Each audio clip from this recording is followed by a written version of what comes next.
Listo, ya. Entonces, bueno, le estaba diciendo eso de las diferencias entre, no, perdón, le estaba diciendo del origen de la herencia mendeliana, ¿no? Lo que hizo Mendel, hizo unos experimentos con chícharos, ¿no? Esos chicharitos, los chicharitos tenían muchas características. Entonces, había chícharos que eran verdes principalmente y chícharos amarillos. Pero también había chícharos verdes que eran arrugados y lisos. Estos son verdes lisos, estos son verdes arrugados. Ujú. Y claro, ¿dónde crecen los chícharos? Crecen en plantas. Las plantas que daban origen a estos chícharos podían ser altas, ¿no? Podían ser altas o podían ser bajitas, ¿sí? ¿No? Fíjense que aquí están los chicharitos, no sé, son hojas, ¿sabes? Entonces, lo que hizo Mendel fue decir, ok, yo no conozco lo que es un gen. Obviamente no pensó eso, porque pues no sabía lo que era un gen, ¿verdad? Pero dijo, a ver, con lo que tengo a mi disposición, ¿qué puedo hacer? Voy a entretenerme y voy a empezar a cruzar plantas. Entonces eso hizo, empezó a cruzar plantas. Recuerden que las plantas sí tienen órganos sexuales. Es muy interesante porque pues usualmente pensamos que los animales son los únicos que se reproducen de manera sexual. No, eso es falso. Las plantas también se reproducen de manera sexual, los hongos también se reproducen de manera sexual. Sí, entonces todos esos organismos vivos tienen estructuras similares a los espermatozoides. En vez de espermatozoide, zoide significa como similar a un, este, a un animal. Zoide significa parecido a un animal. Entonces, un espermatozoide es una célula semilla, una célula que sirve como semilla que se parece a un animal. Un ¿cómo se llama? Se viene la palabra. Espermatofito. Un espermatofito es una semilla que se parece a una planta. Un espermatofito fecunda al óvulo, a esos óvulos que están en la planta, y ya se genera una semilla. Realmente recuerden que todas las frutas son, la semilla es un óvulo, ¿sí? Eso es un óvulo fecundado. La semilla es un óvulo fecundado. Todas las frutas que tengan semillas son óvulos fecundados. Los plátanos, vamos a ver ahorita un ejemplo muy interesante. ¿Por qué los plátanos que comemos actualmente, cuando nosotros abrimos un platanito, lo abrimos, ¿no? Voy a abrir como, voy a hacer una ampliación en esa parte. Y si lo partimos y vemos una rodaja del plátano, vemos que tiene semillas, pero esas semillas son aquí alrededor, ¿no? Son así, alrededor. Y son muy pequeñas. ¿Qué pasa con esos plátanos? ¿Por qué son así los plátanos? Originalmente, esta especie de verdura, bueno, de fruta, perdón, esta especie de verdura no tenía las semillas así, no las tenía así. Los plátanos auténticos tienen semillas grandes, ¿sí? Lo que hicimos nosotros es que por medio de selección artificial, que es escoger o sí, puede ser o escoger a los organismos que nos interesan por sus características, o puede ser también dejar de cultivar a los organismos que no queremos, ¿no? Porque si yo escojo, favorezco lo que yo quiero. Y si dejo de cultivar lo que no me sirve, pues ya no van a ser, ¿verdad? Entonces, es la selección artificial, tanto en plantas como en animales. Lo que ha pasado a lo largo de los años es que comercialmente nos conviene más tener un plátano con semillas pequeñas. ¿Por qué? Porque genera más espacio para la fruta, para el fruto. ¿Cuál es la desventaja de esos plátanos? Ustedes intenten cultivar un plátano, si alguna vez tienen la curiosidad, intenten cultivar alguna rodaja. Esa rodaja va a ser infértil. No es fértil, ¿sí? Es obvio, no es, es infértil, por lo tanto no es fértil. O dicho de otra manera, es un organismo estéril. Ujú. Todos los plátanos que nosotros comemos son estériles. Y ustedes dirán, pero entonces, ¿cómo se genera un nuevo plátano? Ah, es una pregunta muy interesante. Se generan por esquejes. Por esquejes. Es difícil plantar actualmente semillas de plátano porque ya los plátanos comerciales son de semilla pequeña. Lo que se hace, la maravilla de las plantas, es que, por cierto, pues les digo, yo sé que en este grupo específico, hay varias personas que van para biomedicina y eventualmente habrá personas que no estarán en biomedicina, pero que son o serán médicos o médicas y que gustarán, o biotecnólogas o biólogos o cualquier área de la salud o biológico, puede que no sean biomédicos, pero eventualmente les gustará algún tema que no sea relacionado a su profesión directamente. ¿A qué voy? Eh, Estoy hablando de plantas porque las plantas son los organismos con mayor tasa de regeneración, ¿sí? Son los organismos con mayor tasa de regeneración. Y eso quiere decir que a partir de cualquier célula, potencialmente, a partir de cualquier célula de una planta, podemos generar toda la misma planta de nuevo. Ujú. Hay dos maneras usuales de reproducir plantas. Entonces tenemos una plantita aquí, ¿no? Ahí está la tierrita, y aquí tengo sus ramitas, ¿sí? Lo que yo puedo hacer, paso número uno, o método número uno, es un esqueje. Los esquejes implican cortar esta ramita, cortarla. Es como cuando cortas ¿cómo? Sí, es una ramita, o como le dicen mamás que cortan un pedacito, un hijito o algo así, ¿no? Le cortan una ramita, esta ramita la plantas aquí, y eso garantizado, con buenos cuidados, con buen nivel de profundidad y con todo, esto va a generar esta misma planta, ¿sí? Va a ser una copia. Obvio, va a ser un clon, ¿sí? Siempre la reproducción por esquejes, ¿qué genera? Genera clones. ¿Qué es un clon? Un clon es un organismo con el mismo material genético. O sea, ¿los gemelos son clones? Sí, son clones, ¿sí? Entonces, los clones son organismos que tienen el mismo material genético, tanto porque nacieron al mismo tiempo o porque son un derivado de otro organismo, pero ese derivado mantiene las mismas características que el organismo progenitor. Ajá, eso es un clon. Ahora, históricamente hay varias formas de clonar animales, plantas y todo, pero ahorita voy a eso. Primera forma, dijimos que de reproducir plantas es por esquejes, y la segunda forma es por semilla. Ya dijimos que las semillas actualmente de algunas verduras y frutas, como en el caso del plátano, son infértiles porque el organismo en sí, el plátano en sí actual que se vende, que se come, es estéril. Entonces lo que se hace es plantar todo por esqueje. ¿Por qué es estéril? Ah, ahí les va. Eh, Nosotros tenemos ¿cuántos cromosomas? Tenemos, vamos a decirlo en forma de pares, tenemos 23 pares. De un momento voy a estornudar.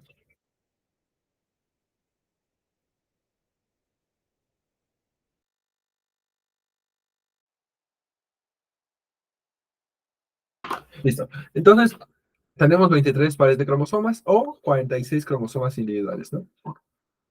Cromosomas individuales. ¿Qué creen? Si nosotros tuviéramos por cualquier casualidad 23 pares más uno, inmediatamente somos organismos estériles. Ujú. Somos organismos estériles. Esto implica que, bueno, depende del cromosoma, ¿de acuerdo? Hay personas que tienen 23 más uno o 23 menos uno y no son estériles, pero usualmente funciona así, ¿sí? O otra manera en la que el organismo es estéril es cuando el número de copias no incluye a los cromosomas sexuales, es decir, 23 menos el par 20, o sea, 23 cromosomas, 23 pares de cromosomas, pero no contiene ese grupo de 23, no contiene ni el X ni el Y, ¿sí? Si no contengo ni el X ni el Y, obvio no va en animales, ¿no? Bueno, en este caso en humanos. Si nosotros fuéramos como plátanos y no tuviéramos XY, no podemos reproducir, somos estériles, ajá, de cualquier modo. De hecho, es muy poco probable que un organismo sea sin esos cromosomas sexuales, porque gran parte de las veces los cromosomas sexuales contienen información súper importante. De hecho, el cromosoma más importante en los cromosomas sexuales es el X, es el más importante. El Y sí es importante, pero si yo hubiera nacido Daniel sin Y, ok, nazco mujer, nazco solamente con la X, pero no voy a morir. O sea, voy a ser una mujer menos desarrollada, voy a tener menos crecimiento mamario, voy a tener menos desarrollo hormonal, bueno, crecimiento por derivado de hormonas, voy a tener muchas repercusiones en mi salud, pero no voy a morir. Bueno, en el vientre, o sea, eventualmente morir por esas cosas, pero no en el vientre, como un aborto espontáneo o así, ¿no? Sí, ¿qué pasa? Si yo le quito el X, ahora sí, yo le quito a un embrión el X, ese embrión va a morirse. Es indispensable. ¿Cuál es el cromosoma indispensable? El X en humanos. Entonces, retomando la parte de las plantas, es que la manera más actual de reproducir plantas que son infértiles y que se usan en el terreno comercial es por esquejes. Ajá. Es por esquejes. Bueno, voy a volver a a la parte de herencia. Dijimos entonces que Gregor Mendel entonces se puso a reproducir plantas, puso a reproducir chícharos, y entonces es debido a esta actividad de reproducir plantas que encontró esas leyes. Esas leyes pasaron desapercibidas como por 100 años o algo así, ha pasado ¿verdad? Mucho tiempo sin ser descubierto. ¿Por qué? Porque estaba guardado en un monasterio. Entonces, esa información, ese como reporte científico estaba almacenado en un monasterio y fue hasta tiempo después que alguien se puso a revisar los papeles de ahí que encontró la teoría de Mendel y dijo, ah, esto ya existía, ¿no? Como que yo quería crearlo, o sea, yo quería ser el inventor de la teoría, pero parece ser que un monje ya me ganó, ¿no? Es muy interesante cómo funciona. Bueno, leyes. Hay tres leyes de Mendel. Vamos a ir viendo una por una. Las tres leyes de Mendel son las siguientes. Uno, la primera ley es la ley de la uniformidad. ¿Sí? La ley dos es la de la segregación. Y la número tres es la de carácter independiente. Carácter independiente o rasgos independientes. Hay muchos nombres que van a encontrar para cada una. Yo uso estos. Carácter independiente. Vamos a ir con la primera, uniformidad. ¿Vale? Imagínense que tengo entonces ahora, no voy a hablar de chícharos, ya les dije que eso fue como lo hizo él, yo lo voy a explicar con ratones modificados transgénicamente. ¿Un transgénico qué es, para empezar? Un transgénico es un organismo, puede ser una planta o un animal, que ha sido modificado a través de ingeniería genética para expresar un gen o para disminuir la expresión de un gen. Cuando nosotros aumentamos la expresión de un gen, esos ratones se llaman knock-in. Ay, espérame, soy normal. Knock-in. Y cuando disminuimos la expresión de un gen, se llaman ratones knockout. Ujú. ¿Por qué? Porque les damos knockout al gen, ¿no? Como que lo desactivamos, lo mandamos a matar a ese gen. No lo matamos, pero lo desactivamos. Ahorita vamos a ver eso más.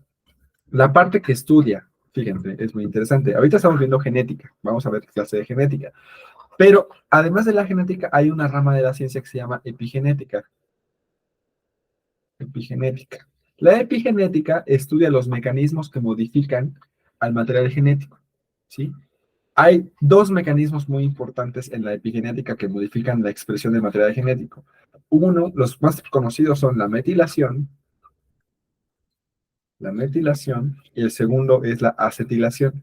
Estos son como los basiquitos, ¿sí? Hay varios mecanismos por los cuales se modifican los genes. Esa modificación en los genes, eh, obvio, altera su expresión. Es importante destacar que la epigenética, o bueno, todos los cambios epigenéticos, no afectan el material genético, no lo afectan. O sea, no lo van a cambiar, le van a agregar cosas y esos agregados, como esos aderezos, ¿sí? Cositas extras son lo que se llama metilación o acetilación, ¿sí? Eso lo vamos a ver ahorita, pero quédese con eso. Dijimos que entonces vamos a para usar en nuestro ejemplo, que les voy a explicar las leyes de Mendel, voy a usar animales transgénicos, en este caso voy a utilizar ratones, ¿sí? Hay ratones, hay cepas de ratones usualmente en ciencia, en medicina, hay cepas de ratones. Las cepas de ratones son como si fueran razas, no, no son razas, son cepas, ¿sí? Son organismos que han sido modificados para tener una condición específica. Por ejemplo, hay algunas ratas o ratones de laboratorio que van a utilizar, las cuales ya están predispuestas a tener diabetes. Eso, esos animales son cultivados o son criados en un espacio que se llama bioterio. Un bioterio es ese espacio de crianza para los animales que van a ser sacrificados para la investigación. Es un bioterio. Entonces vamos a utilizar ratones hoy. Para nuestro ejemplo, vamos a utilizar ratones que van a ser sacrificados y que están predispuestos para la diabetes y para la hipertensión, ¿sí? Entonces, ratones diabéticos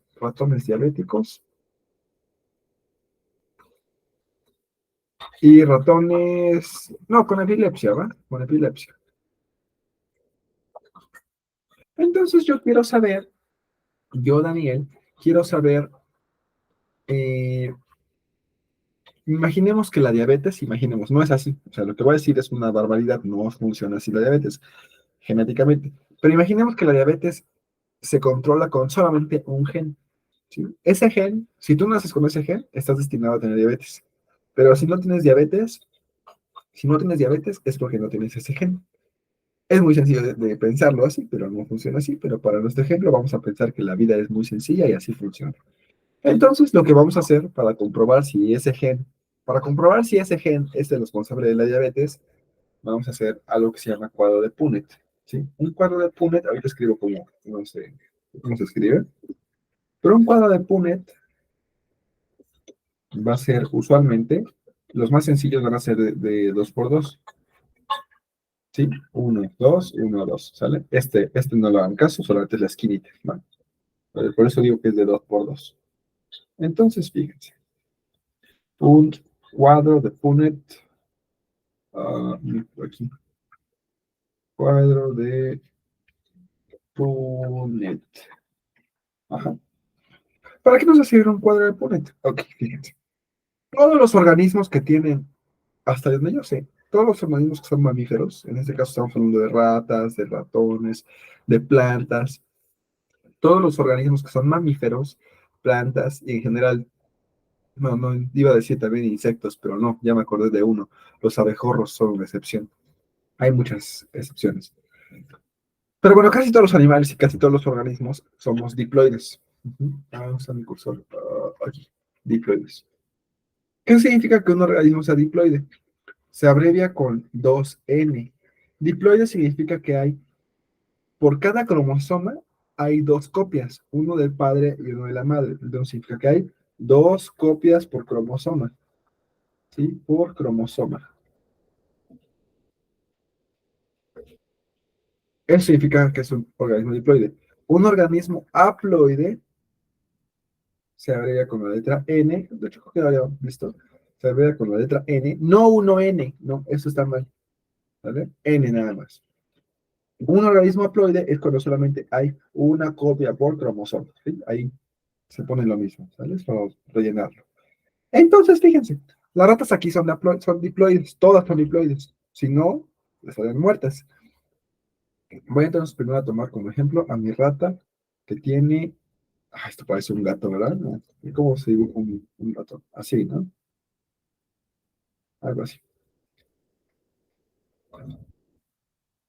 algo así. Ujú. Esta rata va a ser presuntamente una rata diabética, ¿sí? Presuntamente va a ser una rata diabética. Imagínense que yo esté en mi laboratorio, o usted está en su laboratorio, ahí practicando con sus animales en cualquier laboratorio, y se les mezclan las ratas por error. Y ahora ya no saben cuál está enferma y cuál está sana, ¿no? Porque obvio, cuando ustedes hacen experimentos, tienen que tener un grupo de animales enfermos y un grupo de animales sanos para ver diferencias. Ajá. Pero imagínense que se les combinaron. ¿Cómo podríamos nosotros saber cuál es cuál? ¿Cuál está enferma? ¿Cuál está eh, sana? Lo que yo puedo hacer es decirle al bioterio, a este lugar de crianza, oye, se me combinaron, por favor, véndeme otra rata que esté sana. Esta rata sana, sana, sana al 100%, sin enfermedades, sin nada, sin diabetes, sin nada. Y te dice el bioterio, va, te voy a dar otra rata, pero esta ya cuida, ¿no? Ya la cuidas, llegas a tu laboratorio, entonces vamos a ponerle aquí, esa es la rata, esa de la derecha es la rata sana. Ajá. La rata sana sabemos que no tiene ninguna alteración en sus genes, pero imaginemos que yo, al azar de todas las ratas que se me combinaron, yo voy a tomar la que yo quiera. Pues al final todas están combinadas, ¿verdad? Entonces ya tomé esta rata la tomé.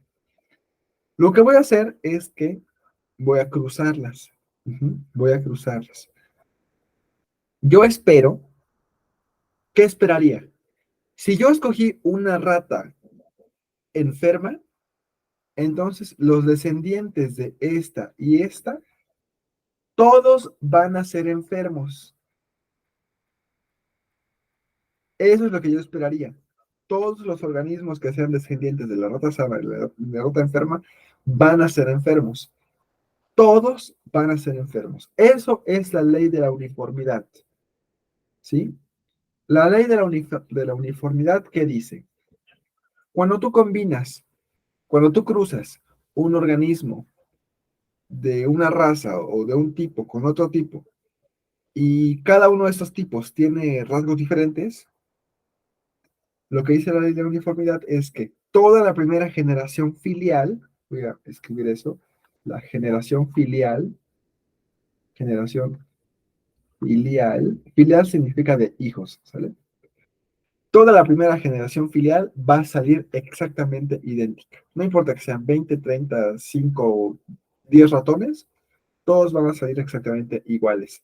Pero ustedes dirán, ay, ¿y por qué salieron enfermas y por qué no salieron todas sanas, no? Ah, porque la ley de la uniformidad estaba saltando de un término.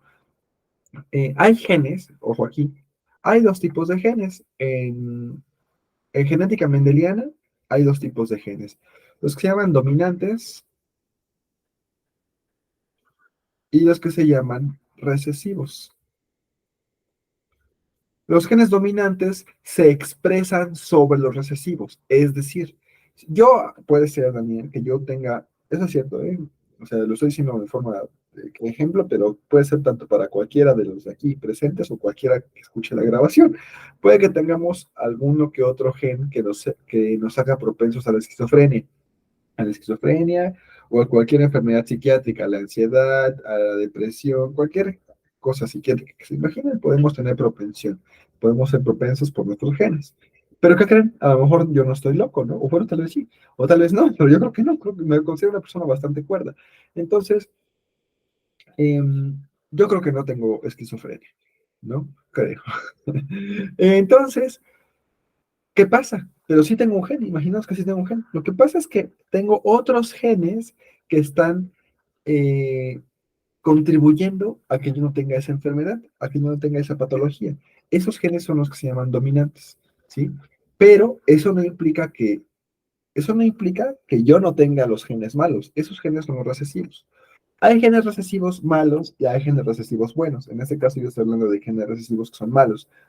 Imaginemos ahora, por ejemplo, que para tener esquizofrenia, yo requiero tener el gen uno, es el gen uno y el gen 2, ¿sí? Pero yo necesito dos copias de cada gen, porque dijimos que vaya, que somos diploides, ¿saben? Que debemos tener dos copias. Entonces, imagínense que, a ver, voy a ponerlo de otra manera, voy a ponerlo, un momento, voy a ponerlo, aquí va el gen uno y aquí va el gen 2. Saben entonces que cada gen debe tener dos copias. Ahora, si del gen uno, imaginen que yo sí tengo una copia mala, ¿no? Pero con rojo voy a poner las copias buenas. Ah, ok. Entonces aquí tengo una copia mala y una copia buena. Entonces, por tanto, por lo mientras, el gen uno no se va a expresar completamente. ¿Sí? El gen uno sí existe esa copia mala, la copia recesiva, la copia amarilla, pero la copia buena, la copia dominante, está contribuyendo a que no se exprese. Por el otro lado, el gen 2 que también influye en la esquizofrenia, tiene las dos copias buenas. Tiene esas dos copias buenas. Entonces, fíjense, puede ser que, en este caso, si yo estuviera hablando de mí, ¿no? Si yo estuviera hablando de mí, digo, ah, ok, probablemente yo no tengo esquizofrenia porque de esos dos genes, un par de esos dos genes está completamente bien y el otro está 50%. 50% bien, 50% mal. Esto quiere decir, eso personalmente, eso tal vez explica por qué a veces tengo ideas bastante volátiles, ¿no? Yo, Daniel, eso es real. Eso puede ser, ¿no? Porque tengo ideas bastante volátiles o mi estado de personalidad o cualquier cosa de personalidad, puede a lo mejor que esa copia mala tal vez no es tan mala, porque tal vez si yo tenía las cuatro copias que me hacían esquizofrénico, con una copia a lo mejor me hizo extrovertido, ¿no? Puede ser. O sea, esa copia a lo mejor me dio esa cualidad de mi personalidad que me favorece socialmente. ¿sí? Entonces, un gen dominante, aquí va la regla, un gen dominante, aquí un gen dominante, solo necesita una copia para dominar, ¿sí? Eso es. Aunque haya uno y al lado haya un recesivo, el recesivo ya, chitón, ya no funciona, ya se cayó, ya no va a funcionar. Ahí quedó. Pero un gen recesivo necesita, obligatoriamente necesita las dos copias para expresarse. Sí se puede expresar a medias, como en este caso les puse un amarillo y un rojito. Se puede expresar a medias siempre y cuando el otro, digamos en este caso, voy a poner ahora con verde, ¿sí? Imagínense que este no era dominante completo, era codominante. Ahorita vamos a ver eso, ¿vale? Imagínense que era codominante.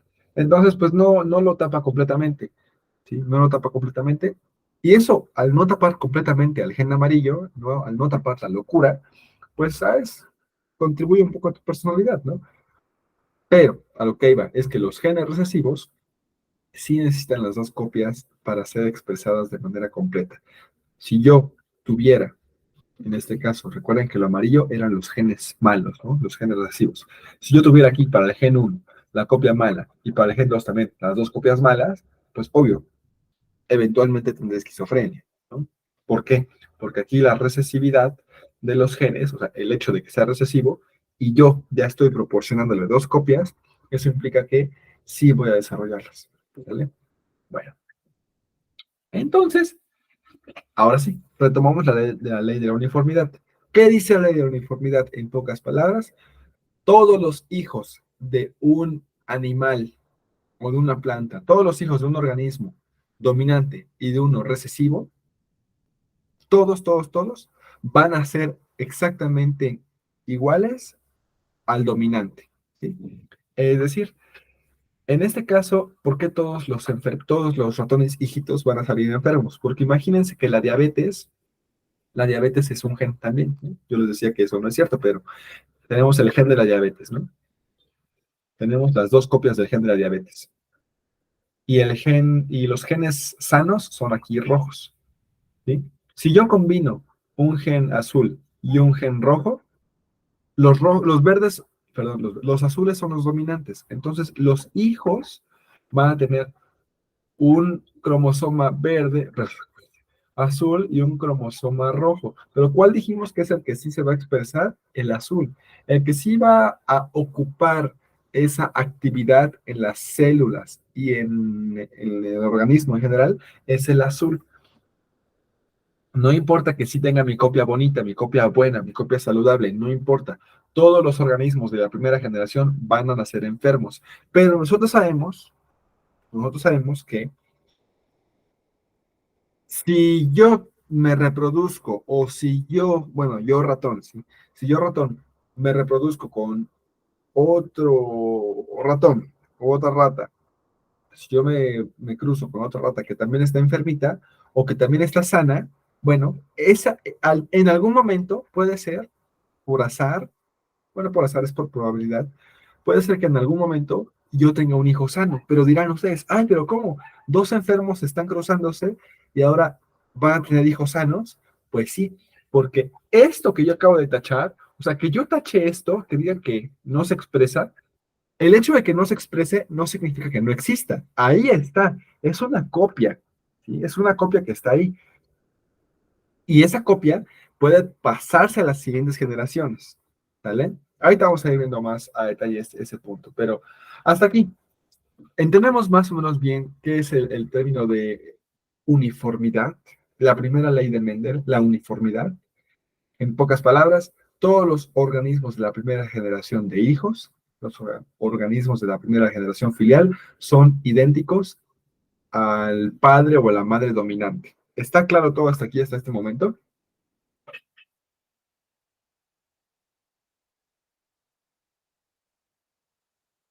¿Sí, sí, sí? ¿O no, no? Sí, Va, va acá. Entonces, ahorita va a quedar más claro, ¿sale? Porque vamos a tener que ver todas las leyes. Entonces, fíjense. Yo les decía, ahorita paso al de epilepsia, porque me importa ahorita solamente hablar de diabéticos. Cuando hablemos de epilepsia es que ya combinaré. Cuando ya hable de ratones de epilepsia es cuando ya lleguemos a la tercera ley de Mendel. La tercera ley de Mendel ya combinará lo de diabetes y epilepsia. ¿Ah? Por lo mientras, solo importa esto. Primera ley. Segunda ley de la uniformidad.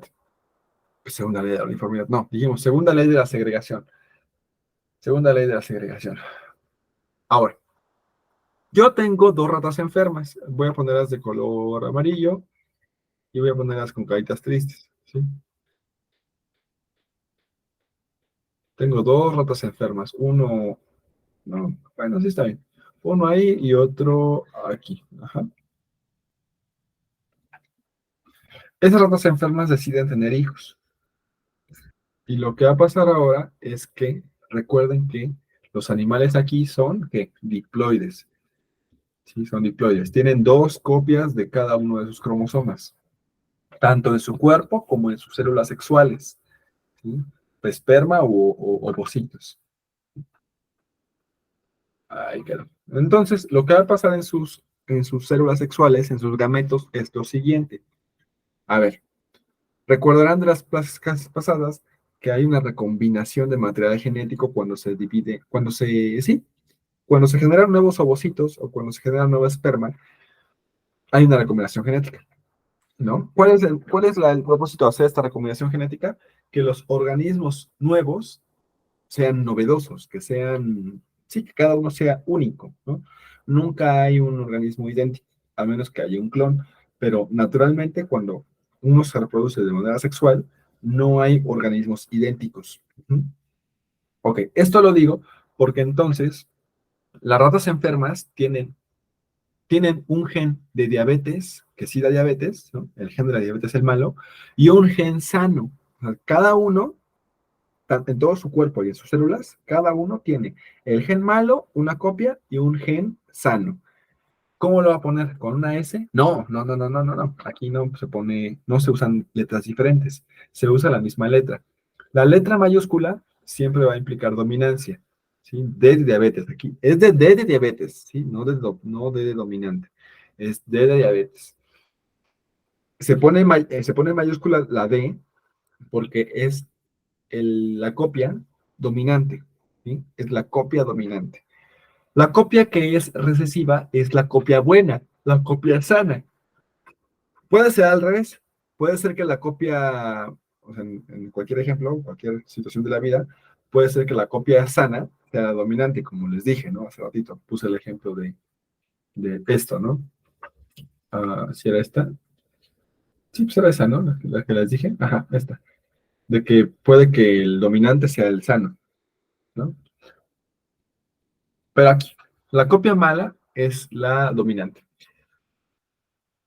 Los espermas, este va a ser el macho se pone así, y este va a ser la hembra. Ajá.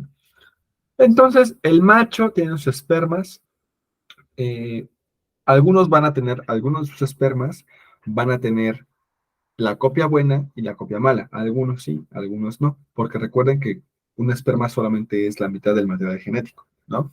No sabemos cuál va a tener, cuál copia, pero hay un 50% de probabilidad, ¿no? Eso es evidente. Entonces, lo que va a pasar es lo siguiente.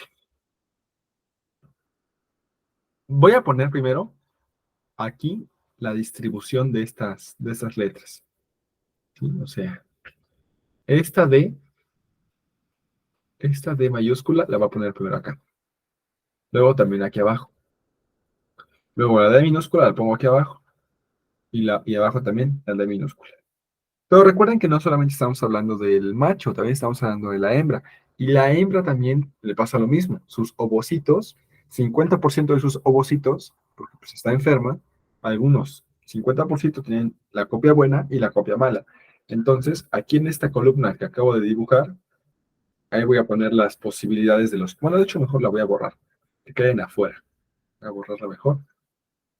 Ay, no, así no. Ah, ajá. Ah, caramba. A ver, ¿cómo puedo hacer aquí? Sí, para... ¿Qué forro tan feo? Oh, oh, eso no sabía que pasaba así. Ok, aprendí algo hoy. Bueno, entonces sabemos que la hembra también tiene sus cromosomas, mitad buenos y mitad malos, ¿no? En sus ovocitos. Entonces, D y D. Hago lo mismo. Paso esta D aquí, aquí y aquí y aquí. Lo hacemos, ¿va? Lo hacemos. De aquí, de aquí, de aquí y de aquí. Pero dice la ley, la segunda ley de Mendel, que si tú cruzas hermanos, porque al final todos son hermanos, ¿no? O sea, son hermanos, son de la misma generación filial. La primera generación filial se abrevia con F1. Ujú. Entonces, estamos combinando una hembra de la F1 con un macho de la F1. Esto es un cruce. Esto es un cruce, así se llama, cruce. Entonces, al cruzar un F1 y un F1, vamos a tener la siguiente distribución. Esto recuerden que se llama cuadro de Punnett. ¿Para qué nos sirve un cuadro de Punnett? Para ver cómo van a nacer los individuos. Probablemente, estadísticamente, no, estadísticamente no. Probabilísticamente, probabilísticamente, a partir de la probabilidad, cómo esperaríamos tener los hijos de esos papás, ¿no? Que los dos están enfermos. Ok. Recuerden que la D mayúscula es enfermedad, el gen enfermo. Estos, obvio, van a estar enfermos. De hecho, van a tener mucha diabetes, ¿no? Porque tienen dos copias. O sea, tienen dos copias dominantes, dos copias que sí te dan la enfermedad. Si de por sí con una ya estás enfermo, ahora imagínense con dos, pues vas a estar al doble de enfermo, ¿no? O peor, tal vez no al doble, pero sí vas a estar más grave. Ahora, este ya tiene una copia mayúscula. Eso significa que este de por sí va a estar enfermo. Este tiene una copia mayúscula, va a estar enfermo. Pero estos tienen pura minúscula. Eso significa que estos están libres de enfermedad. La segunda ley de Mendel, la de segregación, nos dice que una vez que tú combinas a hermanitos de la primera generación filial, que es un incesto, ¿no? El incesto es ese vínculo, ese coito entre hermanos o familiares, cuando tú haces este tipo de cruces incestuosos entre hermanos, hay un 25% de probabilidad, hay un 25% de probabilidad de que sus hijos nazcan sanos. O bueno, no sanos, pues así sanos, pero que nazcan con el carácter oculto, ¿sí? Cada una de estas cosas se llaman caracteres, por eso dije carácter. O bueno, es carácter, perdón, carácter, no carácter. Carácter no, este no es carácter. Ajá. ¿Cuál es el carácter oculto? Pues que haya salud, ¿no? En este caso, que no haya diabetes. El carácter oculto, claro, ¿dónde estaba? Oculto en los animales que estaban malitos. Porque este animal, sí, ese estaba malito y ese también estaba malito. Pero potencialmente, debido a su material genético, que era esta copia y esta copia, potencialmente si se reproducían con otro similar o si se reproducen con uno completamente sano, eventualmente darán hijos sanos. Ahora fíjense, eso es respecto a la segunda ley de Mendel. Pero también, sacándonos un poco del tema, saliendo un poco del tema de ley de Mendel, hagamos otro ejercicio. Yo tengo a mi ratón aquí, enfermo, el de la primera generación, ¿sale? Es mi animalito enfermo de la primera generación. Y yo lo quiero combinar o lo quiero reproducir con uno que está completamente sano, ¿no? Lo voy a reproducir con uno que está 100% sano, es decir, que no tiene copias dominantes, es pura copia recesiva. Fíjense lo que pasa. D, D, D, D, D, D, D, D. Hay 50% de probabilidad de que nazcan sanos, pero la otra parte es 50%, 50%, 50% de que nazcan igual, enfermos, que nazcan igual que el padre enfermo, ¿sí? Esa es otra forma de ver la genética. No es ley de Mendel, esta no es ley de Mendel, pero vean qué pasa, ¿sí? Vean qué pasa. Otra cosa que se me olvidó mencionar desde la primera ley de Mendel es que la ley de la uniformidad, la ley de la uniformidad solamente ocurre, la ley de la uniformidad solamente ocurre cuando los organismos que se cruzan son de raza pura. El término raza en biología y en sociología y en cualquier rama está incorrecto. No existen razas, existen cepas o subespecies. ¿Sí? Dirán, ay, pero ¿qué son los perros? ¿Quién sabe? No, los perros, pues, con los perros igual es diferente y con los caballos, todo eso. No entran todavía en subespecie. Porque si yo combino, por ejemplo, si yo combino a un Yorkie y a un Rottweiler, o sea, obvio, si nace algo, si van a hacer algo, van a ser muy, muy bizarro ese animal, pero van a ser. No hay una diferencia en sus cromosomas, todavía son viables. ¿Qué es una subespecie? Fíjense, incluso los biólogos tienen problemas al definir esto, porque una subespecie es cuando una especie está transformándose en otra especie, pero todavía no es lo suficientemente diferente para ser otra especie. Entonces le dicen subespecie. ¿Cómo nosotros podemos identificar una especie de una subespecie, o sea, un organismo, especie de una subespecie? Bueno, lo mismo. Todo se soluciona haciendo cruces de reproducción. Imagínense que yo tengo ahora. Ah, pues imaginemos hace mucho tiempo, los lobos, ¿no? Si yo combino ahora un lobo y un perro, eso no van a hacer. Se los aseguro que no van a hacer. Porque la especie actual de los perros es Canis lupus familiaris. Canis lupus familiaris, es de los perros domésticos. Y los lobos son Canis lupus. Eso es Canis lupus. ¿Qué es ese familiaris? Es el apellido de la especie, no es una subespecie. O sea, la especie completa de los perros es Canis, Canis lupus familiaris.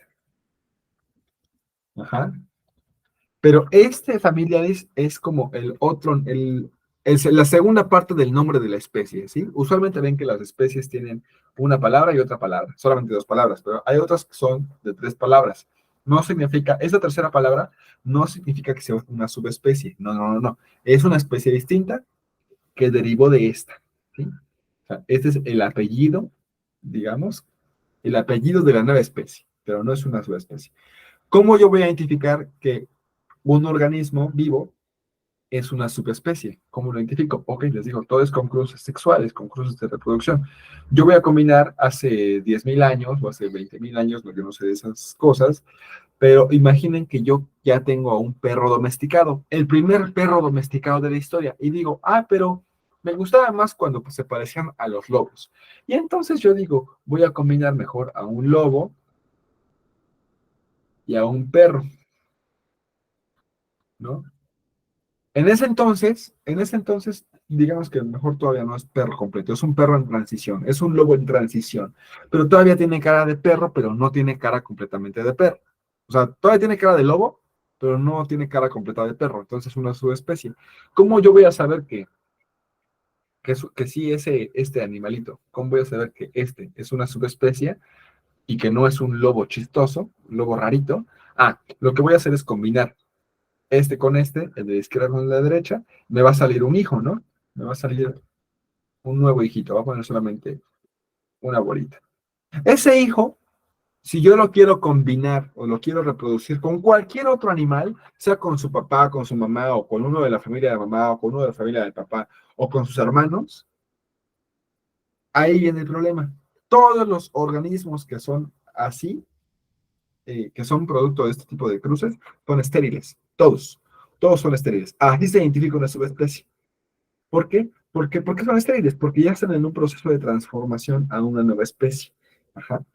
De hecho, es muy raro tener subespecies. Todas las subespecies que se encuentran en este momento vivas y que se encuentran documentadas en Wikipedia o en enciclopedias de zoología o en cualquier cosa, en un par de miles de años serán especies nuevas. O sea, falta muy poco para que sea una especie, a menos que la extingamos primero, ¿verdad? Puede ser, puede ser. Bueno, eso es en cuestión de la ley de la uniformidad. Eso me faltaba decirles, que la ley de la uniformidad requiere que sean razas puras. Término raza es incorrecto. Preferimos usar el término cepa, cepa pura. O preferimos decir individuos con caracteres puros. Ajá, caracteres puros. ¿Va? Caracteres puros. Carácter es una característica, es un trait, sí, es una característica, una cualidad, es una cualidad. Entonces, si yo estoy diciendo que la rata diabética y la voy a combinar con una rata sana, pues esa rata diabética tiene que ser 100% diabética, no 50-50 o 75-25, ¿no? No, 100% diabética y 100% sana. Eso significa carácter puro. ¿Cuál es la característica aquí? La salud. Tener diabetes o no tener diabetes. Ajá. Ese es el carácter. Y la última ley de Mendel es, ahora sí vamos a recurrir a la rata epiléptica. Vamos a recurrir a la rata epiléptica de un momento. Sale. Entonces, la rata epiléptica. Pero, ¿cómo se llama la ley, la tercera ley de Mendel? La tercera ley de Mendel se llama la ley del carácter independiente.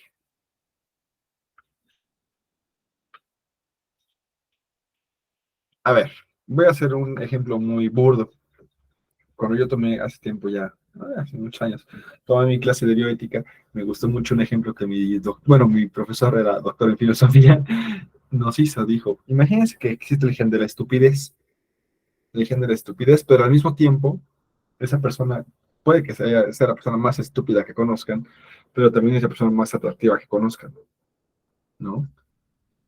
E imaginen que ustedes dirán, pero, o sea, se hereda junto la estupidez y la belleza, o por qué, o por qué es así, o también hay estúpidos feos, o hay guapos inteligentes, o sea, ¿saben? Hizo ese ejemplo, me gustó mucho, porque no lo hizo con énfasis en genética, pero estamos hablando de modificación transgénica, es muy interesante.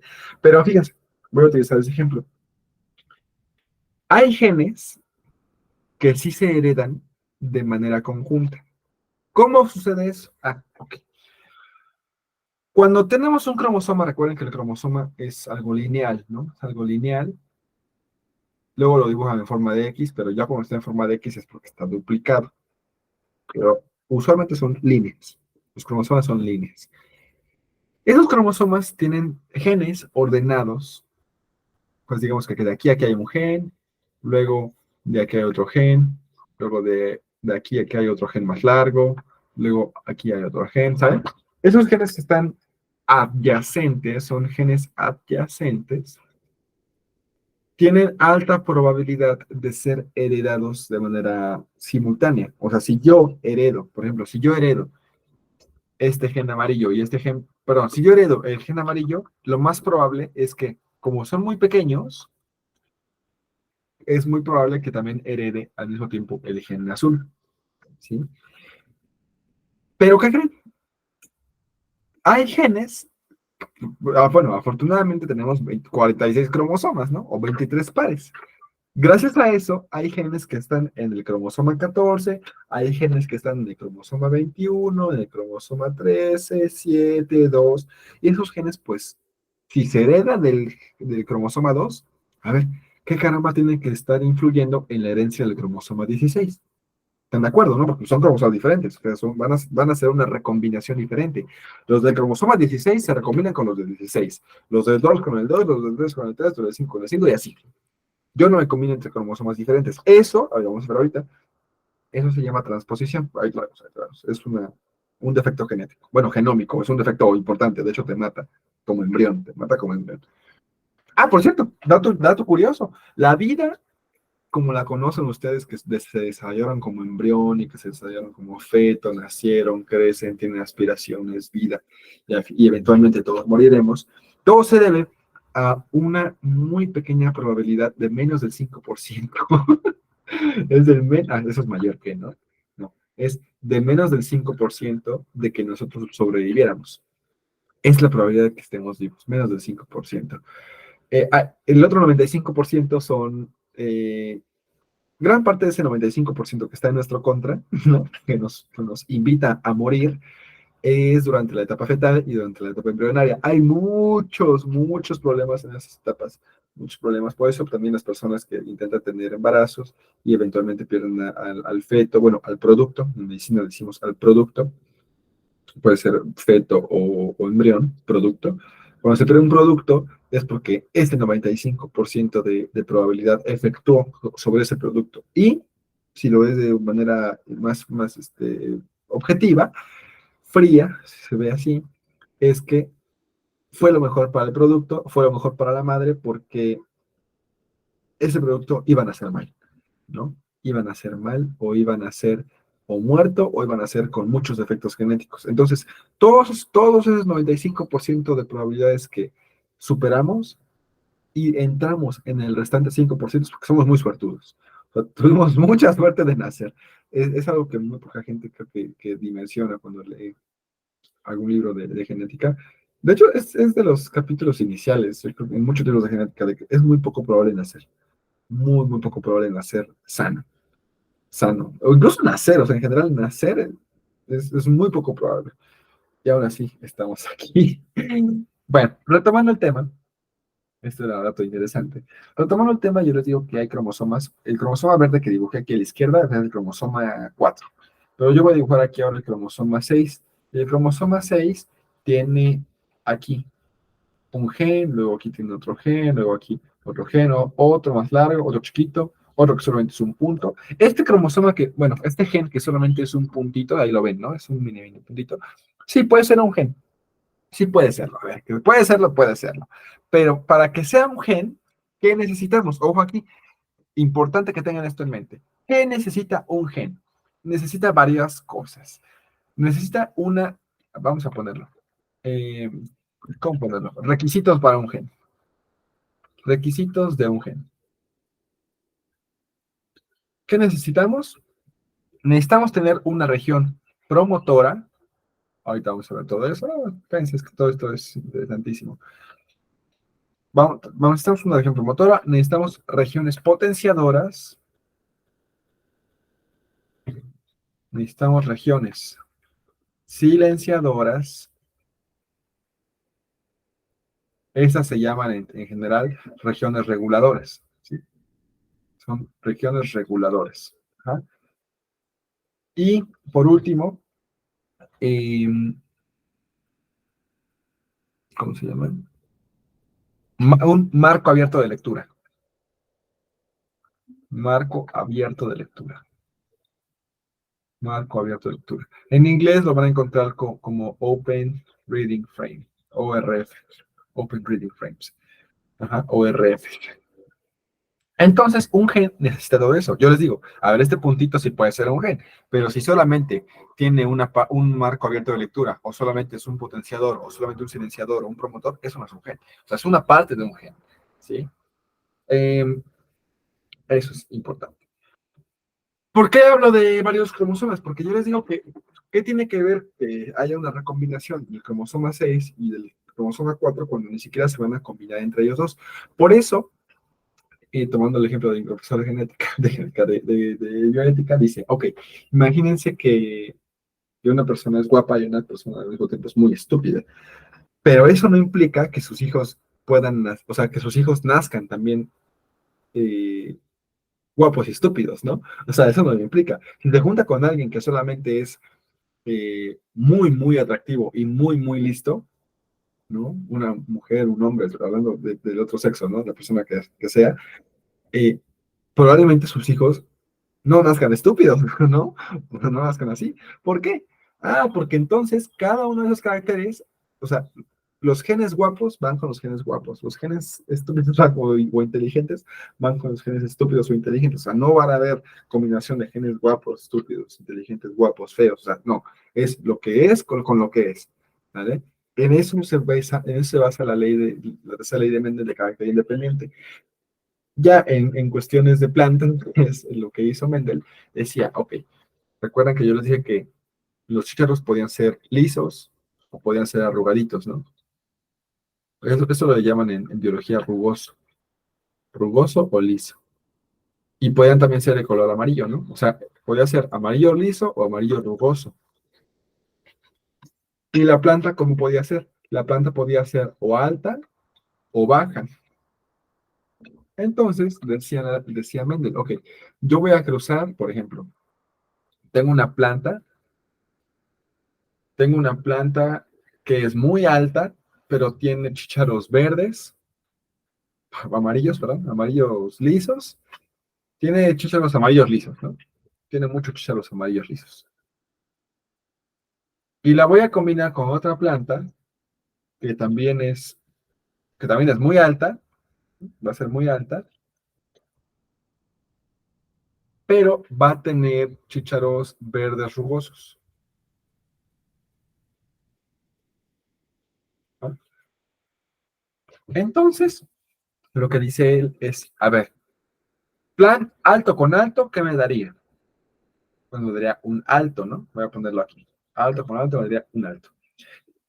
Imaginemos que la característica aquí es dominante, alto. ¿Sí? Las dos son altas, dominantes en sus genes. Y luego dice, a ver, este amarillo, el color amarillo en sí, en la teoría de Mendel, el color amarillo es el color recesivo. El color recesivo. El color verde es el color dominante. Entonces, ¿qué color va a salir la planta? Las nuevas plantas van a salir verdes, ¿no? O sea, el color es una cosa, va a salir verde. Eso no implica que van a salir verdes rugosos, porque aquí la característica que es más dominante es liso, ¿sí? La característica dominante es liso sobre rugoso. Entonces, a pesar de que ya no van a ser amarillos lisos, sí van a ser lisos, pero verdes, ¿sí?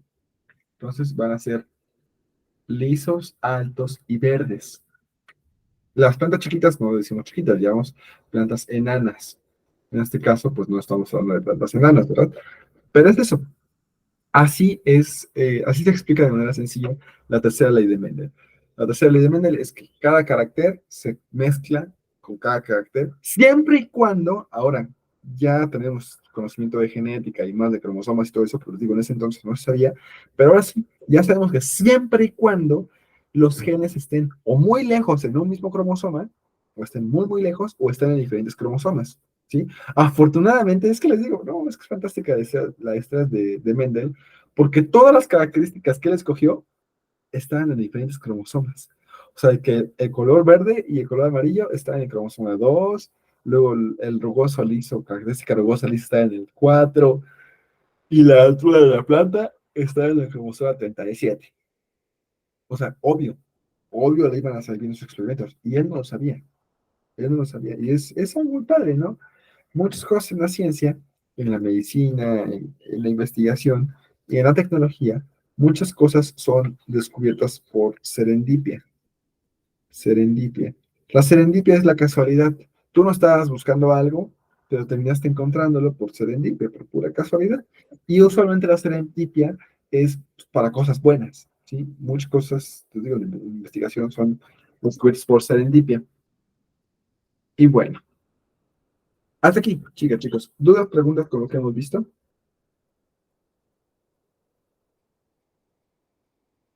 Joana, Benji, Fernanda, Fer. No. No. No, por el momento no. Va acá. Está sencillito, ¿no? Está muy sencillo. Bueno, voy a retomarla ahora con animales. Yo voy a tener una rata diabética, les decía, esta es mi rata diabética, y la rata diabética tiene una copia buena y una copia mala. Y también va a tener rata epiléptica. Voy a combinarla con una rata epiléptica y va a tener una va a tener epilepsia y otra va a tener, este, otra va a ser normal, ¿sí? Va a ser sana. Las minúsculas son sanas. ¿Pero qué creen? A ver, naturalmente, cada rata, ¿cómo explicar esto? A ver, déjenme pensar. ¿Cómo pensar? Ok, cada enfermedad está codificada en un gen, ¿no? Entonces, el gen de la diabetes, aquí es el gen D, y el gen de la epilepsia es el gen E. A pesar de que la rata diabética es únicamente diabética, están de acuerdo conmigo que también tiene, o sea, espero que estén de acuerdo conmigo, también tiene el gen E. El gen E es saludable, ¿verdad? No tengo epilepsia. Entonces, fíjense cómo lo vamos a poner. La rata diabética, sí, sabemos que tiene diabetes, pero al mismo tiempo también tiene los genes de la epilepsia, pero no tiene epilepsia. Tiene el gen bonito, el gen bueno, ¿no? Tiene el gen bondadoso, si se quiere ver así. Entonces, fíjense. Antes de pasar a esto, se me estaba olvidando decir es un término, dos términos importantísimos. Primer término, genotipo. Segundo término, fenotipo. El genotipo es, el genotipo se refiere a la información genética que está contenida en el genoma del organismo. Es decir, ¿cuál es el genotipo de, de la rata diabética? Ah, ok. Yo, ¿qué puedo saber de sus genes? De toda su información genética. Ah, ok. La rata diabética que estamos en este estudio usando tiene, tiene todo su metabolismo correcto. Bueno, no, de hecho no sería correcto todo porque tiene diabetes. Pero digamos que tiene buen crecimiento, tiene buen desarrollo cerebral. Lo único malo de su información genética es que tiene ese gen, es que tiene ese gen de diabetes. Ahora, ¿qué es el fenotipo? El fenotipo es la expresión del genotipo. Entonces, el fenotipo es la expresión del genotipo. Es decir, si yo ya sé que esa rata es diabética, ¿cómo se va a ver en ese cuerpo? Obvio, va a haber pérdida de peso, va a ser una rata delgada, va a ser una rata delgada, va a ser una rata con, bueno, depende del tipo de diabetes, pero puede ser que tenga baja insulina, ¿no? Todas estas características que yo puedo medir, ¿saben? Pérdida de peso, insulina baja, estado mental, todas esas cosas, es el fenotipo. Usualmente en prepa dicen, ah, el fenotipo está compuesto por todas las características físicas que pueden observar en un organismo vivo. Eso les dicen del fenotipo. No solamente es que lo puedan observar, porque hay muchas características que no las van a poder observar. A ver, ustedes díganme, ¿ustedes podrían observar un ciclo de Krebs que está funcionando correctamente en la célula? Pues claro que no, ni yo lo puedo hacer, no, pues no, no se puede. O sea, no es que ustedes no puedan, es que en general no puede hacerse. O sea, a menos que tengas la tecnología adecuada, eh, o la síntesis adecuada de las moléculas, ahí podrías ver más o menos el efecto del ciclo de Krebs, pero no puedes ver el ciclo de Krebs. Recuerden que el ciclo de Krebs es un proceso, repaso, ¿no? El ciclo de Krebs es un proceso de la respiración celular que sirve para generar energía, ¿no? Entonces, también el hecho de que yo, Daniel, tengo un ciclo de Krebs, como todos los animales sanos, ese ciclo de Krebs, esas moléculas que están involucradas, son parte de mi fenotipo. Pero mi fenotipo yo se lo debo a mi genotipo, porque mi genotipo es todas las instrucciones que ya están codificadas en mi cuerpo. ¿Sí? Y yo una vez que ya están codificadas, pues lo voy a expresar. ¿De acuerdo? Eso es el fenotipo. ¿Vale? Bueno, importante estos términos, porque sí los voy a estar usando ahorita con el término, con lo de las ratas, ¿vale? Bueno, entonces, fíjense. La rata diabética, la rata diabética tiene los genes D y D, enfermo, sano, ¿no? Porque es una rata combinada. No usaré el término combinado porque también está incorrecto. El término correcto para decir cuando un animal o cuando un organismo tiene una copia buena y una copia mala, o una copia de una cosa y una copia de otro, se llama que son organismos heterocigotos. Heterocigotos o heterocigóticos. Si yo tuviera un organismo con la misma copia, DD o DD, ya no se llaman heterocigotos, se llaman homocigotos o homocigóticos. Ajá. Entonces, con esta terminología ya abarcada, yo puedo decirles que mi rata diabética es una rata heterocigota para los genes de diabetes. ¿Sí? Es una rata heterocigótica para los genes de diabetes. Pero les digo, como también, como todas las ratas comparten el material genético, vaya, tal vez no tengan los mismos genes, pero pues tienen los mismos espacios para esos genes, ¿no? Entonces yo puedo decir lo siguiente, sí, es heterocigoto para diabetes, pero también es homocigoto para epilepsia. Pero obvio, no para epilepsia, porque esta no tiene epilepsia. Tiene para salud, o sea que no tiene epilepsia. Es homocigoto para no tener epilepsia. Ajá. Es homocigoto para no tener epilepsia. ¿Va? Entonces, lo que vamos a hacer es una combinación. Fíjense, vamos a hacer una combinación de esta manera. DD por EE. ¿Para qué voy a hacer esto? Para encontrar las 4 posibilidades de combinación de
A ver, listo, ya vine.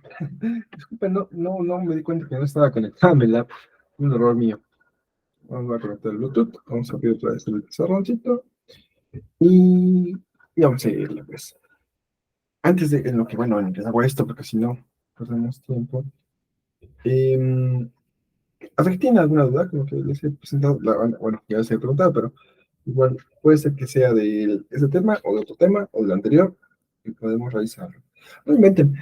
Yo sí quería presentar de física hoy, pero estuvo bien pisado en el fin de semana porque estoy avanzando en lo del curso, les digo, de tuición de posgrado y ya se pone pesadito, así como con ustedes, pero en vez de ir a la uni, pues ya, bueno, o sea, igual voy a la uni con ustedes, pero no sé, ingresaría a la uni igual también con ustedes, pero ya a otro nivel y se pone más meticuloso, pues es pesado. Pero bueno, vamos a abrirlo. Díganme si no tienen dudas, si lo resolvemos ahorita. Open Board.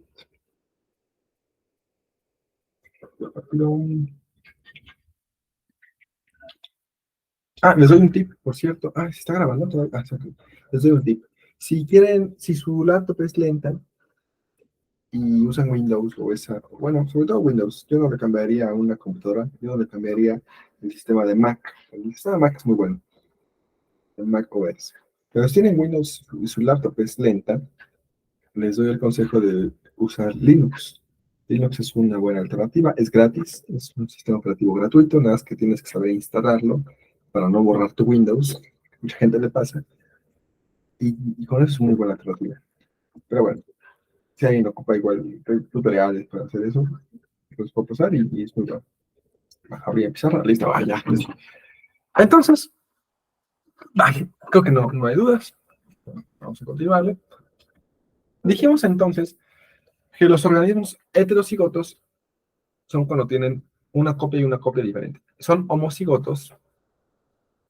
Son sí, homocigotos cuando tienen una copia igual. Puede ser la copia buena o la copia mala. Ujú.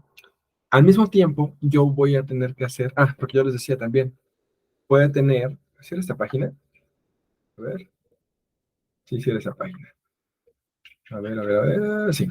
Al mismo tiempo, esa rata diabética, dado que no tiene epilepsia, ¿qué podemos decir? Que también tiene el gen, bueno, la copia EE. La copia EE minúscula es que no tiene epilepsia. Entonces, ahora sí, lo que decía, yo voy a hacer un cruce para ver cuáles son las 4 posibilidades de sus gametos, de sus espermatozoides o de sus ovocitos. O sea, voy a hacer un cruce DD por EE. Ujú. El D va con D, el D va con E, luego este va con este y luego va con este. De hecho, está muy sencillo, ¿no? Porque van a salir casi que iguales. Entonces, ¿cuáles son las 4 posibilidades de los gametos? Voy a ponerlas aunque sean repetidas. La primera posibilidad es que salga diabética y que no tenga epilepsia, obvio. Todos van a salir sin epilepsia, porque no tiene epilepsia. La siguiente posibilidad es que, bueno, no es que salga, es que su gameto produzca diabetes, ¿no? Porque tiene el gen de diabetes, la copia de la diabetes. Entonces, la primera posibilidad es que el esperma, vamos a hablar de espermas, la primera posibilidad es que el esperma lleve el gen de la diabetes y lleve el gen saludable de la epilepsia, o sea, que no tenga epilepsia. La segunda posibilidad es que no tenga o que no transmita la diabetes y que tampoco tenga epilepsia. La segunda posibilidad es que también tenga diabetes y no tenga epilepsia, y la última es que no tenga diabetes y que tampoco tenga epilepsia. ¿Podemos simplificarlo? Claro que sí, podemos simplificarlo, solamente poner DE y DE.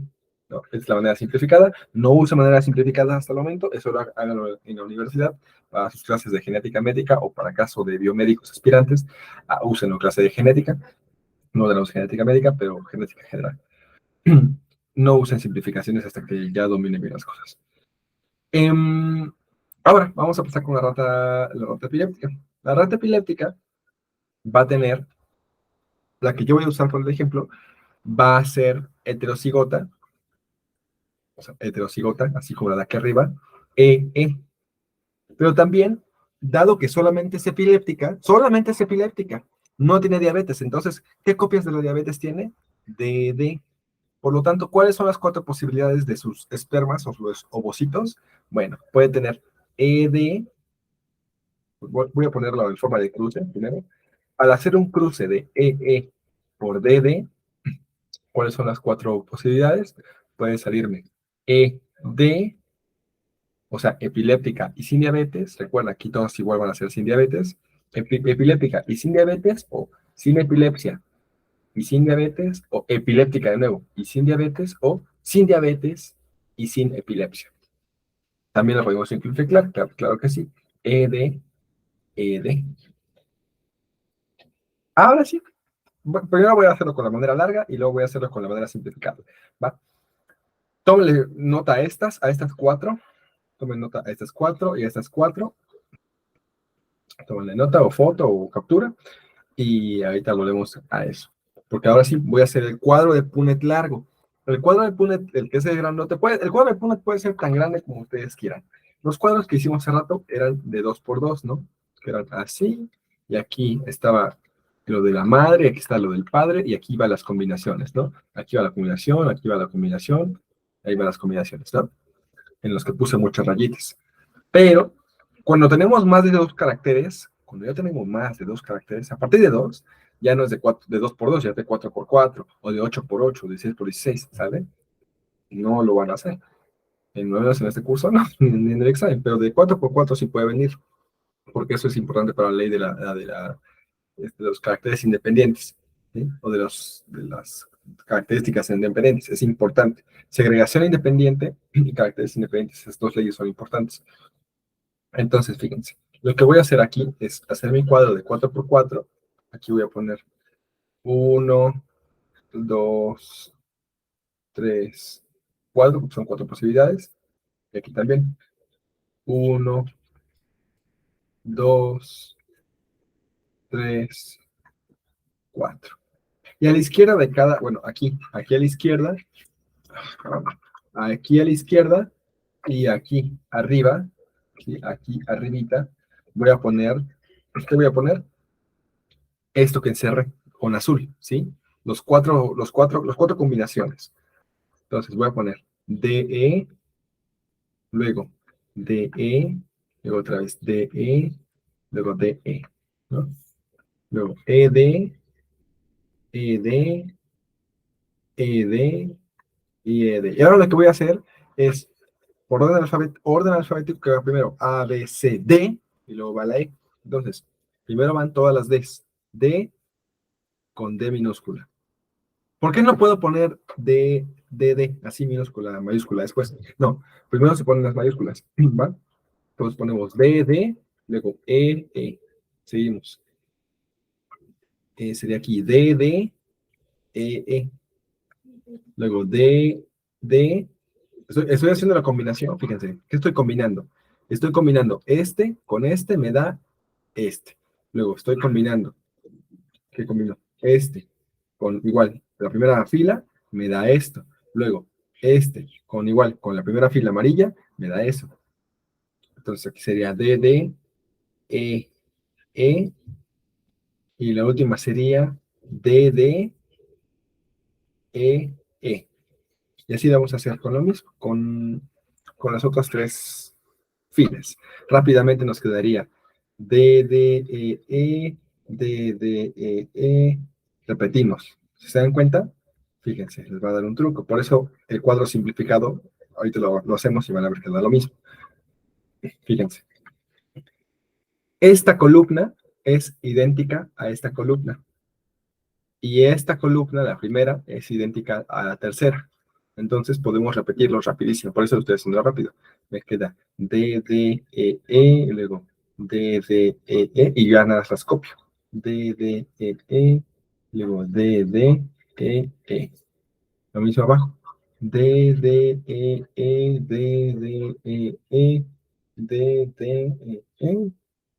minúsculas, ¿no?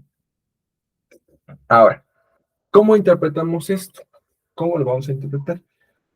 Ok, si cruzamos, quiere decir que si yo cruzo una rata de la filial 1 diabética con una rata de la filial 1 epiléptica, sí, epiléptica, diabética, ¿qué me va a dar? Esta posible serie de combinaciones.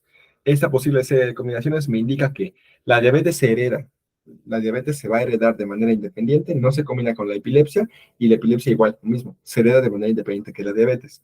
Entonces, hay ratas, por ejemplo, en este caso, hay una rata ahí, de 16 posibles, hay una rata, de hecho hay dos, ¿no? Esas dos.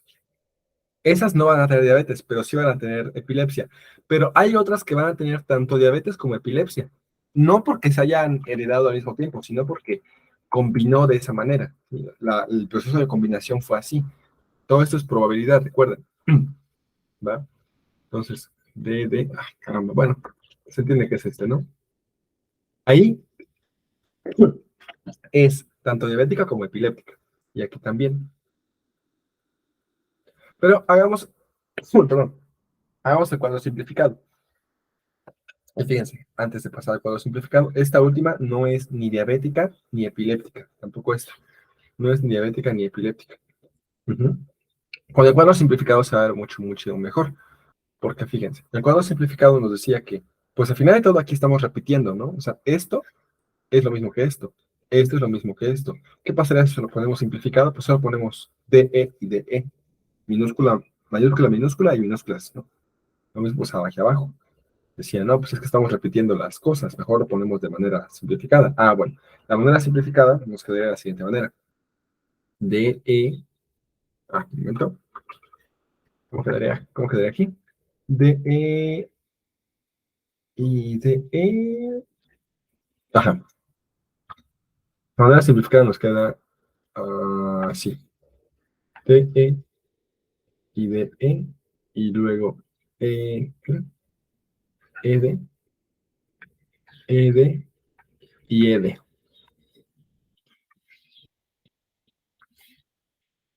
La manera simplificada, entonces nos va a decir que, ya sin tantos cuadros, nos va a decir lo mismo. D, D, E, D, D,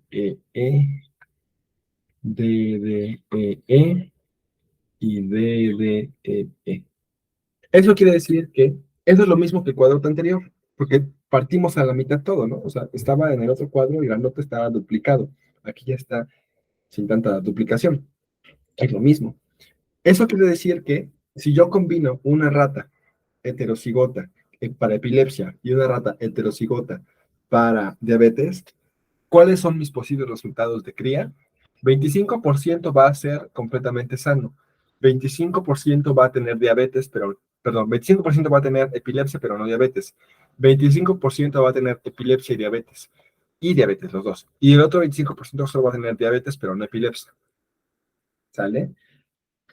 Esa es la manera de hacer los cuadros de Punnett cuando tenemos más de dos caracteres, o a partir de dos caracteres, más bien, a partir de dos caracteres. Fíjense que un rasgo no implica la expresión de otro, siempre y cuando, en los ejemplos no les van a decir eso, o sea, no les van a decir de que un rasgo está en el cromosoma tal y otro rasgo está en el cromosoma tal, o sea, no, porque ya cuando se los dan a ustedes, eso implica, bueno, naturalmente implica el ejercicio que están en diferentes cromosomas, si no nos lo estarían poniendo.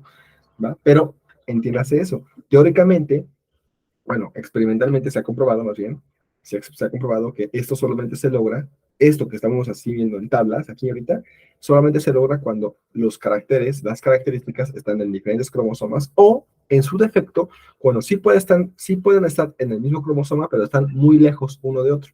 Un gen está hasta el inicio de un cromosoma y el otro está hasta el final. ¿Va? Esa es otra posibilidad. Ahora, fíjense por qué es importante lo de los cromosomas. Un cromosoma, dijimos que puede ser una línea, ¿no? Y ya cuando se duplica, puede ser en forma de X, que ahí ya está duplicado, ¿no?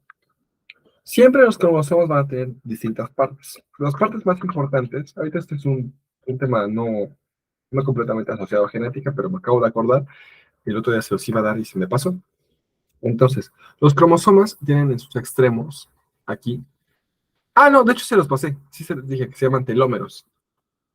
Los telómeros sirven son como ADN basura, usualmente le llaman ADN basura.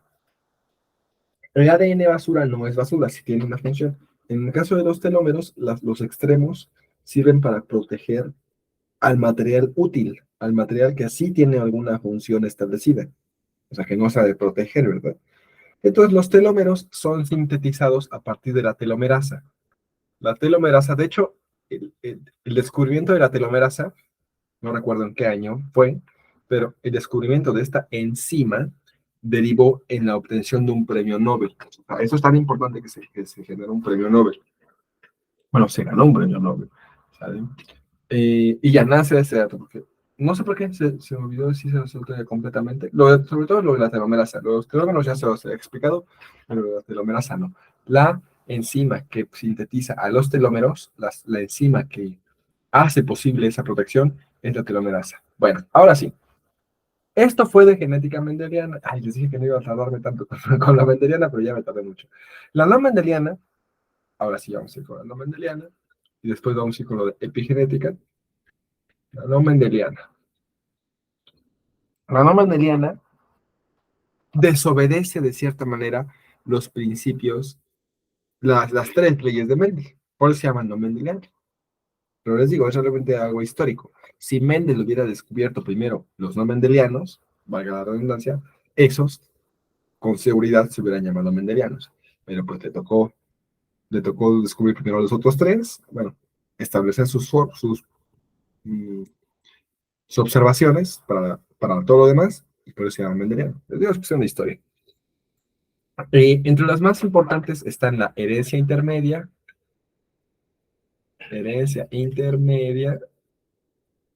la codominancia, la poligenia con G, herencia intermedia, codominancia, poligenia y ahorita me acuerdo de otra más.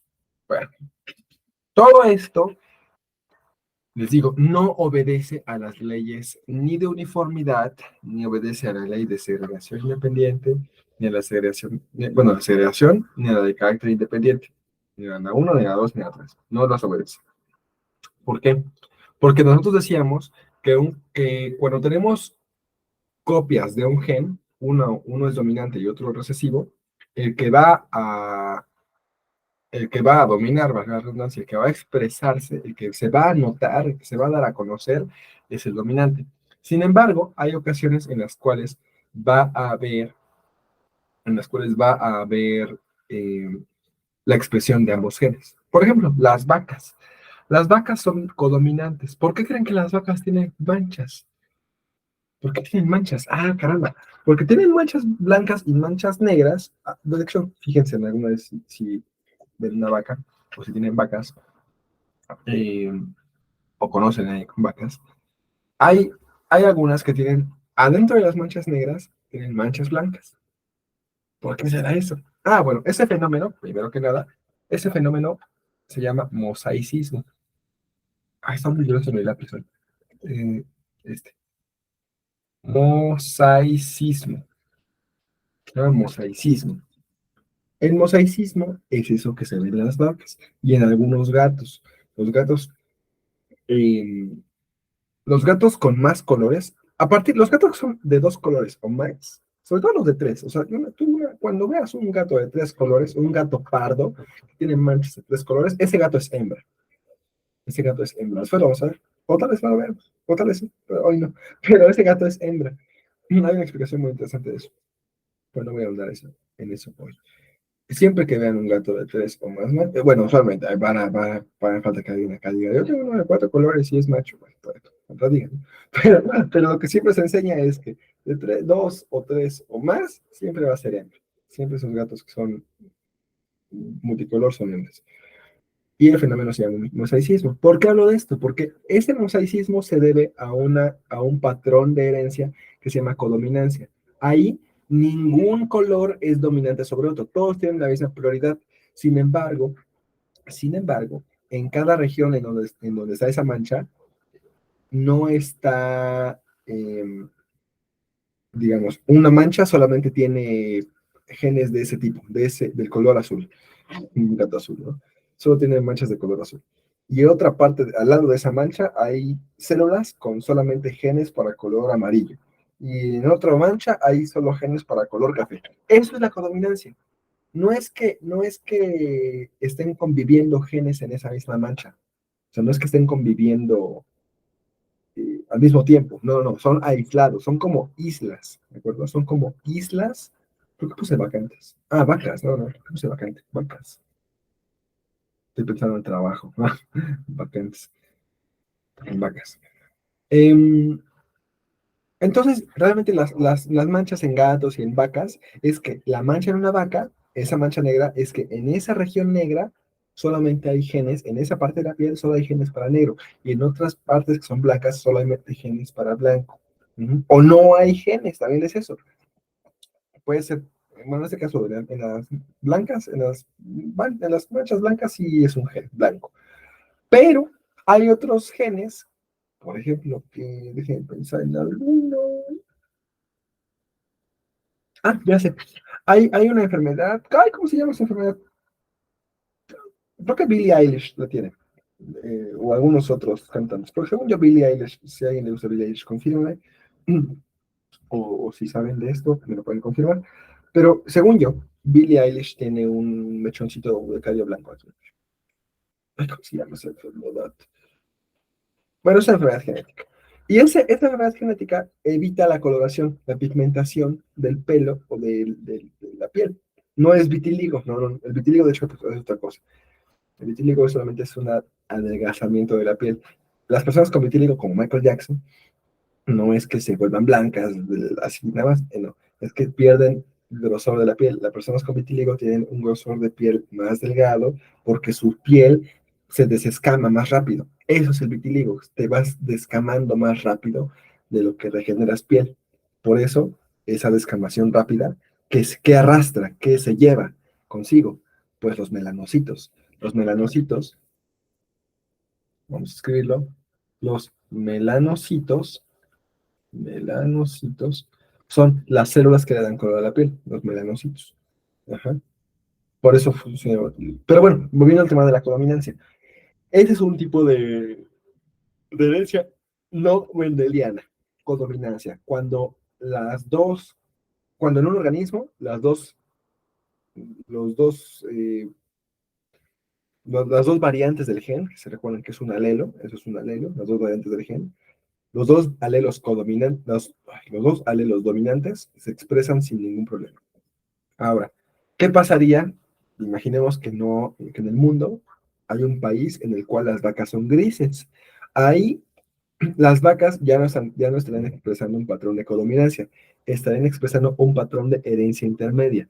La herencia intermedia, ahora sí, eso es lo que suena. Se combina lo blanco con lo negro y genera un nuevo patrón o un nuevo fenotipo. Recuerden que el fenotipo es lo que se expresa, lo que se ve o lo que se puede medir. En general, grábense esto, un fenotipo no solamente es lo que se puede medir, no solamente lo que se puede ver, es lo que se puede ver y o medir. ¿Sí? Las hormonas no las pueden ver, las feromonas no se pueden ver, se pueden percibir, pero no las puedes ver, sí, en sentido estricto, pero puedes medir su concentración en milimoles, en micromoles, en nanomoles, en lo que tú quieras, o puedes purificarla, si haces una técnica de purificación de feromonas, de sustancias químicas, de caracterización, se llama caracterización química, puedes hacer eso, pero no es que la veas a simple vista, ¿verdad? Entonces, la herencia intermedia, volviendo a esto, es cuando un fenotipo se combina con otro y nos da un genotipo se combina con otro y nos da un nuevo fenotipo. Y ustedes dirán, oye, ¿y qué pasa si yo combino una vaca gris y una vaca gris? Ah, bueno, eventualmente, si tú haces eso, te va a dar tanto vacas blancas como vacas grises, como vacas negras o vacas con manchas. O sea, no todas van a ser vacas grises. Pasa lo mismo que en el anterior ejemplo, ¿no? Aquí digamos que más o menos respeta, en la herencia intermedia, más o menos respeta los patrones de herencia de Mendel, a pesar de que son no mendelianos. Sin embargo, esto que les acabo de decir, de si tú combinas una gris y otra gris, sí te va a dar una con manchas, ¿sí? O tal vez no con manchas, pero sí bueno, esto es inventadísimo, ¿no? Pero te podría dar una con color completamente negro o una completamente blanca, que no son inusuales tampoco, y así podría ser. La poligenia es otro tipo de herencia. De hecho, fíjense que es muy chistoso, es muy, muy gracioso esto, porque nosotros cuando estudiamos genética por primera vez, sea en el bachillerato o en la universidad, teníamos una obsesión. Pues yo no desarrollé esa obsesión, pero me tocó ver que mis colegas o estudiantes de otros semestres se obsesionaban mucho con los cuadros de Punnett. Ok, sí, son útiles. Los cuadros de Punnett son útiles. De hecho, si tú estás aquí por medicina y después te tiendes a decantar o tiendes a orientarte hacia genética, quieres ser genetista, que es una especialidad, lo que primero tienes que hacer. Ah, no, de hecho, genética creo que es especialidad directa. Creo que sí es especialidad, sí, directa. No recuerdo bien si es especialidad directa o primero tienes que hacer medicina interna, la especialidad, y luego derivas a genética, pero no me acuerdo. Pero el chiste es que hay especialidad, ¿no? Para ser genetista. Y les digo, es muy interesante porque cuando vemos estos temas, se hace mucho énfasis en la genética mendeliana. Sin embargo, ya se sabe que enfermedades que son degenerativas como el cáncer, este, el sobrepeso, la obesidad, la diabetes, siempre pongo la diabetes como ejemplo, pues la diabetes es importante en México. eh, También enfermedades psiquiátricas, como les digo hace rato, de esquizofrenia, demencia senil, demencia por Alzheimer, todo eso, no es que sea un gen. O sea, hay muchos genes que conviven y colaboran para hacerte saludable o para hacerte enfermo. Esa es la poligenia.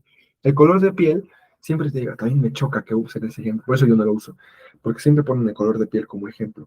Dicen, a ver, vamos a imaginar que una persona blanca se cruza con, no cruza, ¿no? Se reproduce, tiene hijos con una persona eh, de tez negra, y ¿cómo van a salir los hijos? ¿Cómo van a salir? O sea, no es así de sencillo. No es así de sencillo. O sea, puede salir tanto blanco como completamente de tez negra, o puede salir moreno, o sea, puede salir de cualquier combinación. ¿Por qué? Porque no es tan sencillo de que, va a salir negro, va a salir blanco. No, o sea, eso no es dominante, no es recesivo. No, hay muchísimos genes, muchísimos genes. También me choca el ejemplo de los ojos. Siempre pone el ejemplo de los ojos azules, cafés. No, tampoco funciona así. Todos esos son colores, todo lo que esté involucrado con colores en los sistemas de la vida son poligénicos. Todos los sistemas que están, todos, esto que voy a decir, todo lo que está asociado a colores en los sistemas de la vida tienen un patrón de herencia poligénico. No están, imagínense, o sea, ¿cómo va un gen definir solamente un color? Tantos tonos, tanto brillo, tanto contraste que puede tener un color, que lo van a ver, bueno, probablemente no lo vean, pero yo sí lo vi en mi tesis, tuve que estudiar teoría del color. Es muy complejo. O sea, ¿cómo tantas características de un color se van a asociar solamente a un color? Es simplemente absurdo, ¿no? Em, y pues bueno, vamos a ver, por ejemplo. Voy a ponerles una imagen. Porque no me acuerdo, son entre 50, no sé, son entre 50 o entre 100 genes, imagínense, que contribuyen nada más al color de piel. Pero no voy a poner ese ejemplo, eso me choca. Vamos a poner un que de psiquiatría. Demencia senil. Demencia senil. Por cierto, tienen mucho, mucho ojo aquí ustedes, bueno, los que lo busquen les cuento. Eh, no sé cuánto duerman, a ver, más o menos, vamos a hacer un sondeo. Benji, ¿cuánto duermes al día? ¿Cuántas horas? 8 horas. 8 horas, Ocho. perfecto. Va. ¿En promedio siempre? Sí, más o menos. Ok. ¿Giovanna? Ah, como de 4 a 6 horas. Ok, de 4 a 6, igual casi siempre en promedio, ¿no? Sí. Va, va. ¿Quién más está? Fed, Fernando y Nat. 6 horas. 6. ¿Los dos? Como 5 o 6. No inventen. No, duerman. Ok, va acá. Y María Fernanda, más o menos, ¿con cuánto duermes tú en promedio? Así es, envíanos por mensajito. Porque mira, es que esto es fantástico, porque uno podría pensar que nosotros no podemos desarrollar demencia. No encuentro la imagen, pero les voy a compartir mi pantalla. Nosotros pensamos que la demencia solamente puede ocurrir a edad avanzada. Se sabe actualmente que no, bueno, de hecho no solamente actualmente, desde hace como 20 años, se sabe que dormir poco, dormir menos de 6 horas, o dormir, fíjense qué interesante, dormir menos de 6 horas aumenta nuestro riesgo de demencia juvenil. Pero aún más, no solamente dormir poco, dormir más de 9 horas y media tiene más riesgo que dormir menos horas. O sea, es absurdo, ¿no? Dormir de 10 horas, 12 horas, eso te aumenta más el riesgo que si durmieras poco.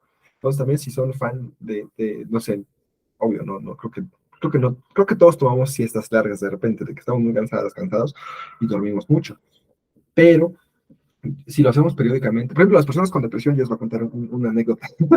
A mí no me da pena contar eso. Entonces, yo en 2020 tuve depresión, tuve un cuadro de depresión, y no, sí, 2020, tuve un cuadro de depresión de 8 meses. Yo no me acuerdo mucho de muchas cosas de ese periodo, porque es muy interesante. Yo dormía aproximadamente de 13 a 16 horas al día, y esas 13 a 16 horas al día se tradujeron en que tuve una pérdida de memoria y tuve una pérdida de muchas habilidades como cognitivas. Entonces, a eso voy.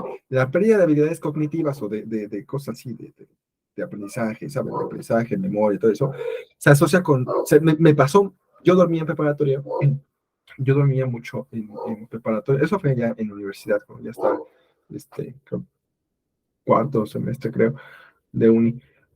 Creo que sí. Ajá, entonces, ajá, más o menos, tercer cuarto. Entonces, lo que pasó aquí en preparatoria, yo dormía muy poquito. Yo dormía igual como algunos de ustedes, 3 a 5 horas, más o menos.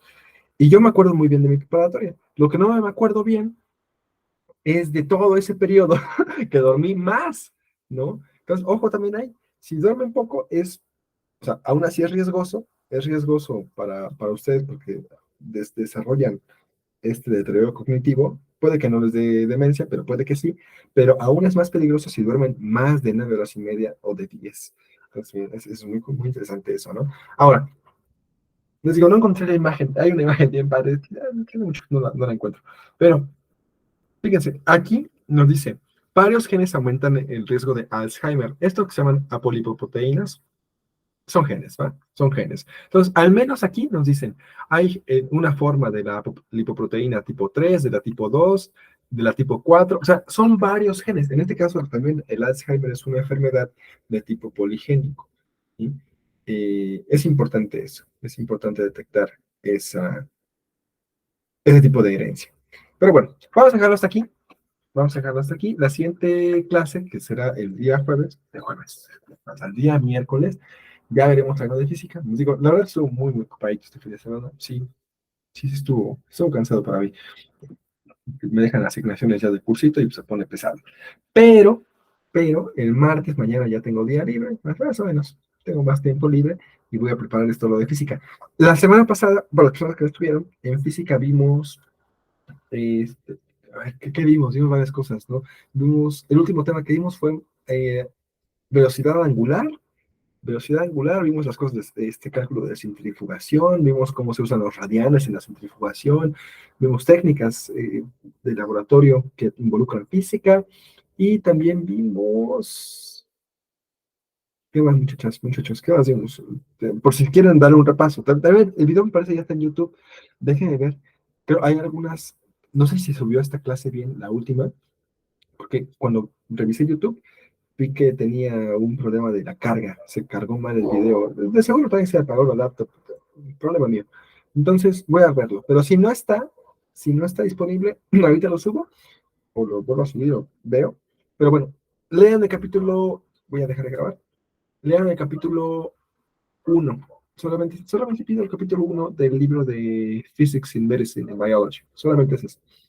Y ya el miércoles